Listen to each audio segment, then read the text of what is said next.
Okay. By way of Detroit, Michigan. I'm the president and CEO of the Global African Business Association. Based in a city called Inkster, Michigan.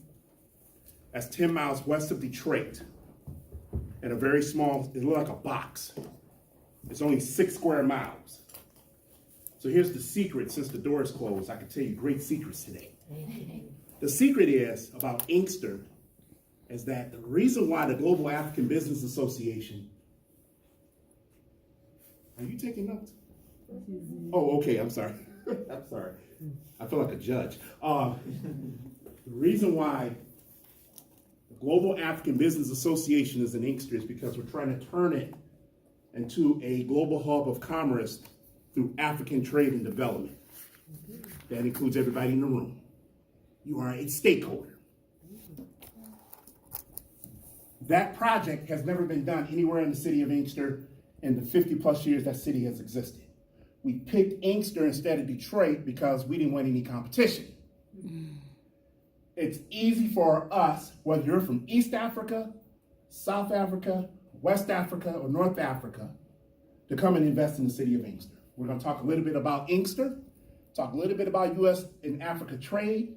But before we get into our program, I just want to let our audience know, my name is Akindele Akinyemi, President and CEO of the Global African Business Association.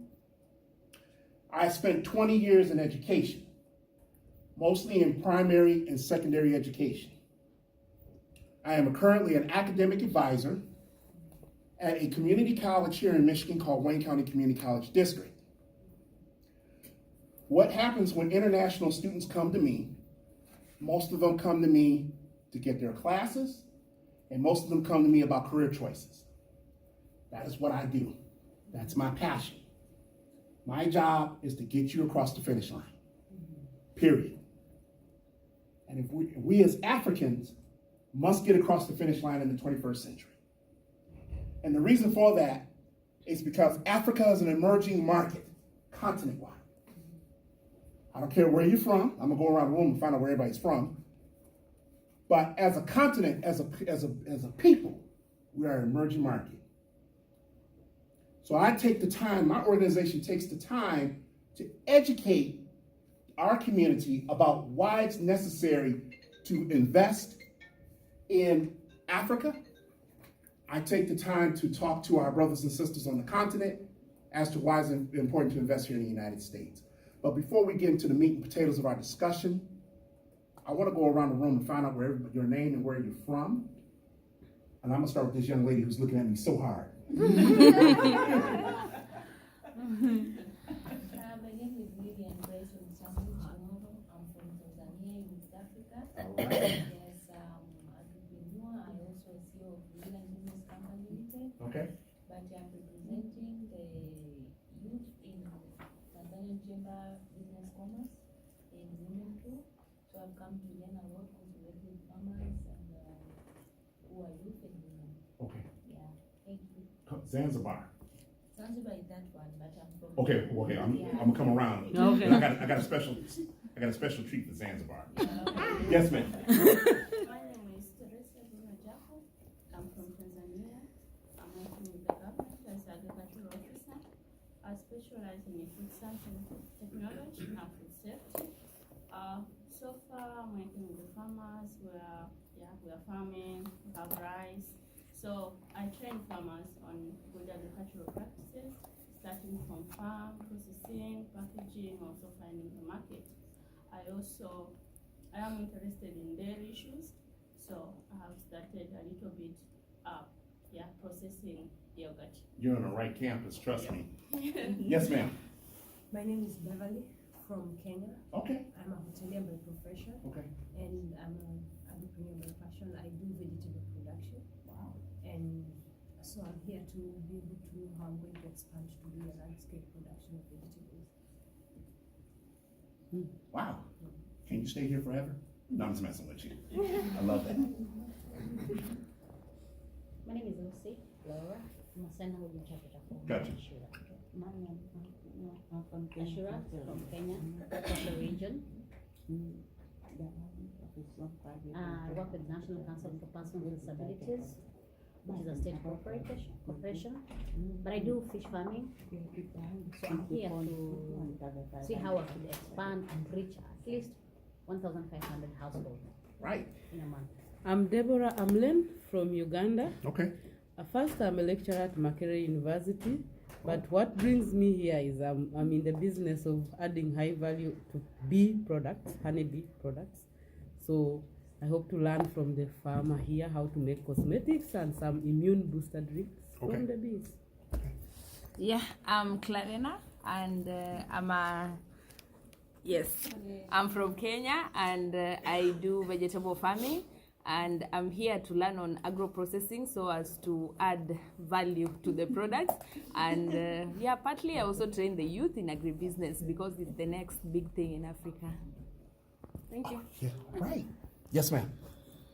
My name is Lelo Adano. I'm from Kenya, Okay. working with Pastoralist Women for Health and Education. We work with women, and we also do camel milk production and selling. So the core purpose why I'm here is to know the value addition, packaging, and the long life. Wonderful.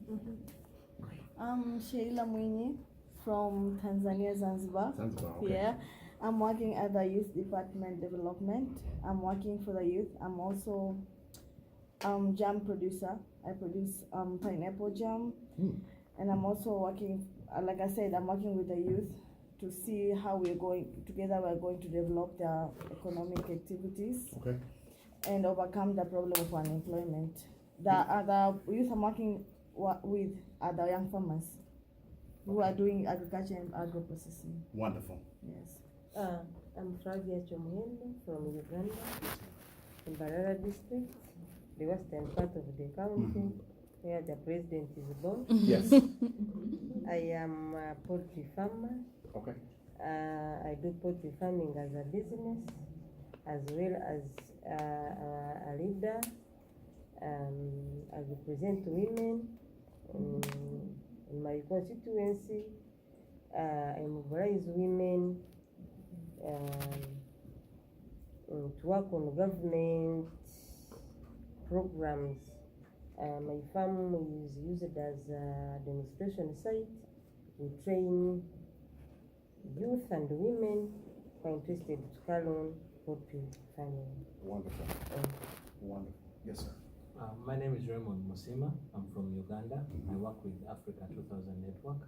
We work with women in farming communities. Yeah. Okay. My name is Nadia Mshana from Tanzania. Okay. I'm working with pastoral women.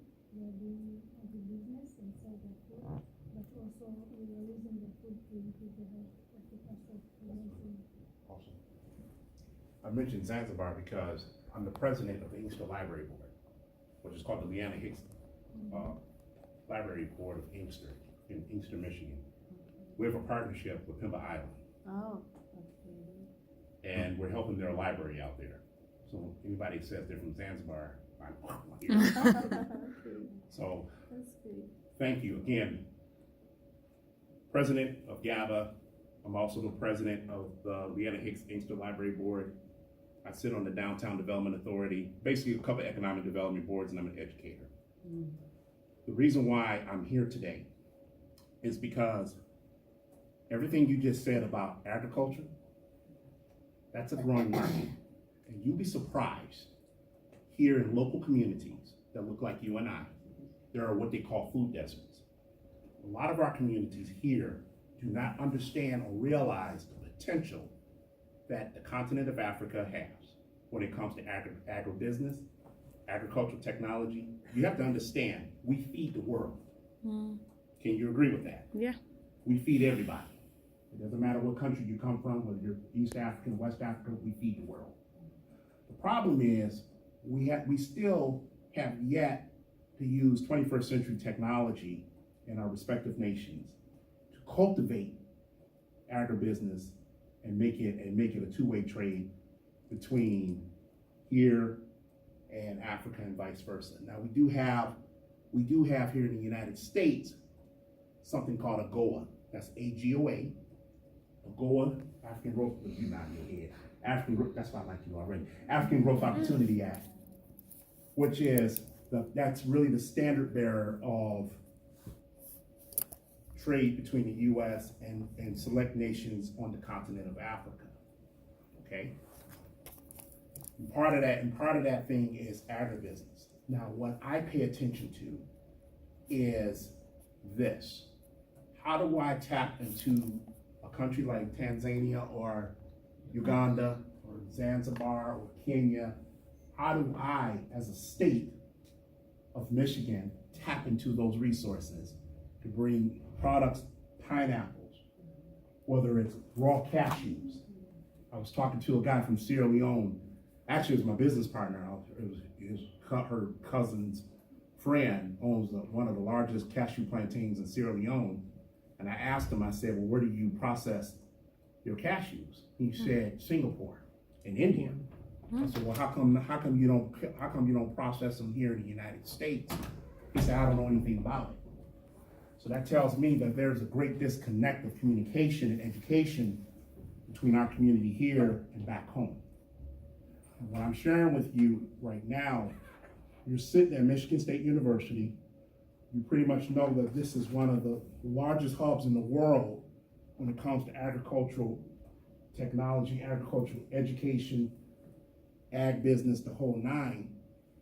But the thing is, when we are going back home and educating our people and our local communities about the possibilities of creating that type of trade, we still got that disconnect. I told that guy, I said, listen, there are 2,200 food processors here in the state of Michigan alone. So you're sending your stuff to Singapore, and I'm giving you a whole city and a whole region for you to bring cashews from Sierra Leone and bring in other agricultural products from wherever part of the continent here to the state of Michigan, and developing entrepreneurs, local entrepreneurs who want to go into farmers markets and that kind of thing. It's about education. The thing about the reason why this is very important is because the rest of the world understands this. I train African Americans here in Michigan about trading, whether that's traditional trading or traditional shipping, or now you have e-commerce, drop shipping. That's another conversation for another time. But we have to understand, I'm teaching them why it's important to invest in Kenya, why it's important to invest in Uganda, Tanzania, places on the continent, you understand? So that way they gain more knowledge. We have a lot of farmers markets here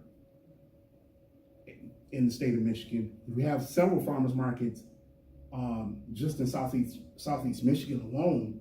One of them being the Eastern Market. I don't know if anyone has discussed that with you about the Eastern Market located in Detroit, but that's one of the largest food co-op systems in the country. And guess what? While they are getting produce and things and agricultural products from the rest of the state, how many of those people are getting produce and stuff from Africa? Better yet, do they know how to get stuff from Africa? We have a port authority here in Michigan, Wayne County. We got several port authorities. One in Port Huron, one of the largest ones in Detroit, where I'm at. First thing I ask the director of the port authority is, how often are you importing and exporting agricultural products? And they say, Akindele, you'd be surprised that no one talks to us about that. That means you can put your stuff in a container, ship it here, it goes through customs, we find out what the tariffs are going to be, and we can get your product moved into a market, a local market, whether that local market is a co-op, where a community of people own a particular market, or we can supply it to a grocery store. People are coming to Africa, whether it's East Africa or wherever, and they're taking our products and we're not cashing in. So the education component of this is very, very important. AGOA, and I'm a policy person, AGOA is very important to us because we have to make sure there are measures in place where there is trade between the United States and Africa. Now I'm pushing in Washington, D.C. for a free trade agreement with AGOA. It's kind of like NAFTA. Now here's the secret why I'm pushing for that.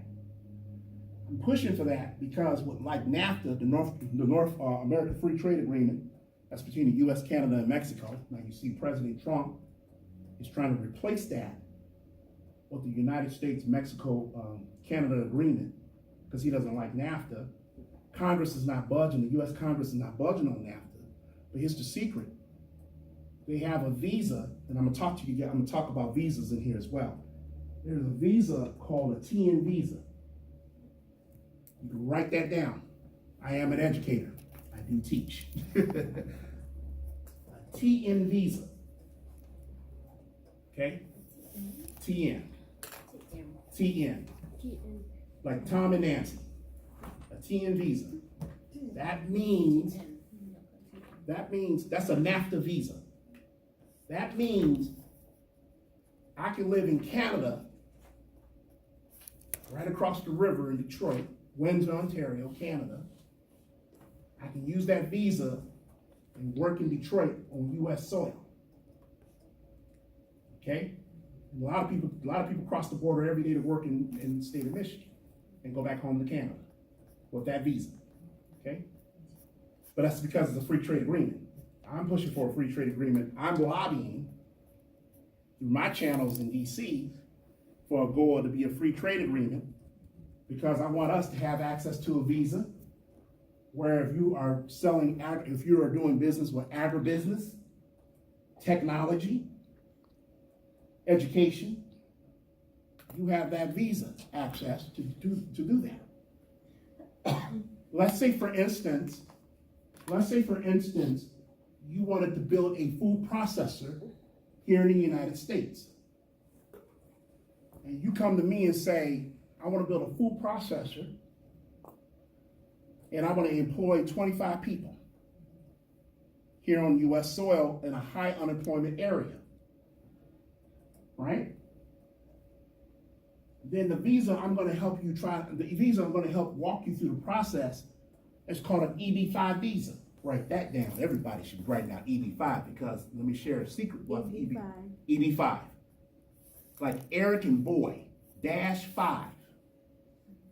The EB-5 investor visa is an investor visa where if you have a capital improvement project like a food processor that you want to build on U.S. soil, you want to hire a minimum of 10 U.S. workers, and it's going to be a benefit to the economy on this soil. Then what happens next is that you're on a fast track for a green card. That's an EB-5 visa.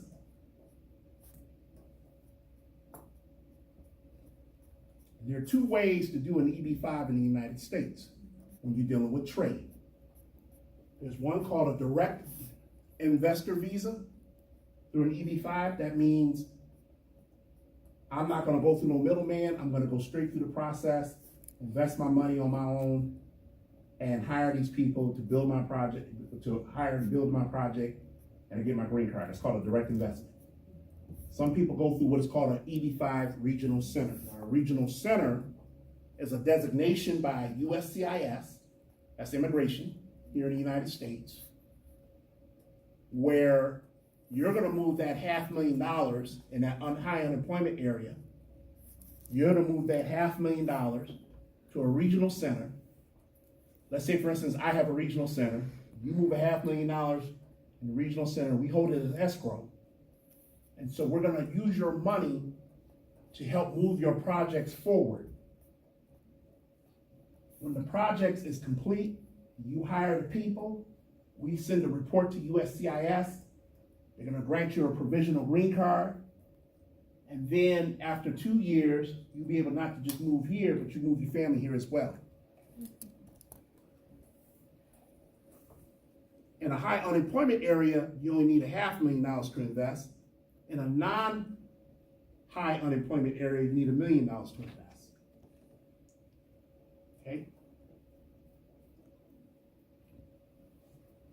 Let's say, for instance,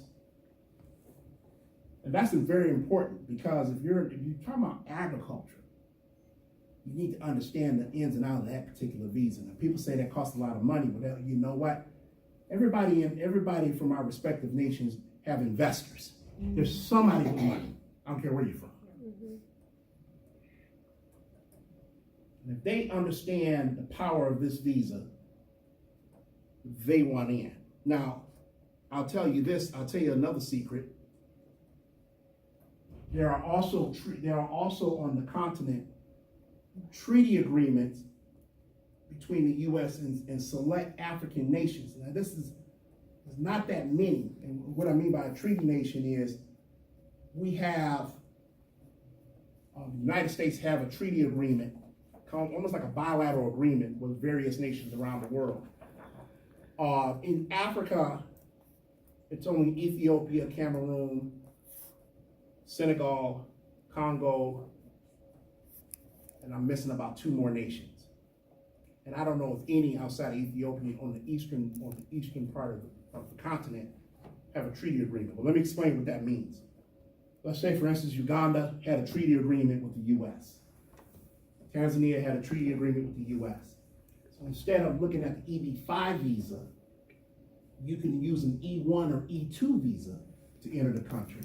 If you had a treaty agreement, an E1 or E2 visa, you can still do a food processor, but you may want to open a cleaners. You may want to open a farmer's market. You may want to open a grocery store. And with that grocery store, that costs less than $500,000, that grocery store you can open, right, on U.S. soil. You can move your products from back home into the grocery store here. We buy it from your grocery store, but you're here on an E1, E2 visa. Now, that doesn't lead to permanent residency or a green card.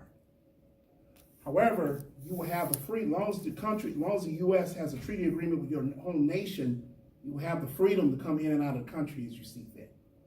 And you still can hire U.S. American workers. So it's kind of the cousin visa to the EB-5, okay? The reason I'm sharing all this information with you right now is because you'll be surprised when our people from various parts of the continent come to GABA and they sit down and consult with me about these visas and immigration statuses. We don't know. All we know is a B1, B2, J1. Okay? Some of us don't know what an EB-3 is. That's a skilled worker visa. Okay? Some of us don't know what an O visa is. That's an extraordinary visa. That's what a lot of Indians use to enter the country. Okay? A lot of us still know what an F1 visa is, of course, which is a student visa. All right? I'm working on a concept in Inkster where I'm at to create a vocational education program where we can also attract M1 students, which is a student visa on the vocational education end. A lot of us don't know that. So we have to understand, if we're entrepreneurs, if we're in the agricultural business or whatever business we're in back home, we need to have full understanding how this visa system works here in the United States. Because our communities, regardless of where they're from, don't know. And I've been doing this for the last 5 years, running this organization, and we don't know. And the whole planet knows. Australia has an E3 visa. Now, an E3 visa is a specialized Australian visa for them to enter the country. They set up a bilateral agreement with the United States. They have an E3 visa to enter in and out of the country. We don't have that. We don't have that. And I think it's important that we have full understanding of how these things work, especially if you're in an entrepreneurship, agricultural business. You understand? And if you could stay with me for a week, I could take you to a lot of food deserts here and opportunities on the ground here in the state of Michigan in communities that look like you and I that do not have a grocery store. My city is one of them. My city is one of them. And the thing about my city is 24,000 residents, 6 square miles. The poverty rate is 40%, 2 pharmacies, and the grocery store that we really don't have a grocery store. We really don't have a market. So you are needed on the battlefield. Yes. Hi, my name is Blair. I'm the program facilitator here, and I always want to just bring the speaker stuff down to the center of what we're experiencing here. And 2 things come up to me that you talked about. One, not knowing the range of visas sometimes may discourage you. So you may come here, you don't see any Tanzanian restaurants. You don't see any Ugandan restaurants. You don't see any Kenyan restaurants. There's only Ethiopian restaurants around here. You say, oh, why? Why is that? Are the Ethiopians doing better? Do Americans like them more? And you may feel a little bit discouraged. No, there's a treaty with Ethiopia, and they can open up restaurants in ways that other people can't. So that should more empower you to work with Akindele to say, let's get that treaty for Tanzania. We have delicious food. Let's get these things going. We have things to offer, and they should be right here, right next to the things that are coming from Ethiopia or Cameroon. Yes.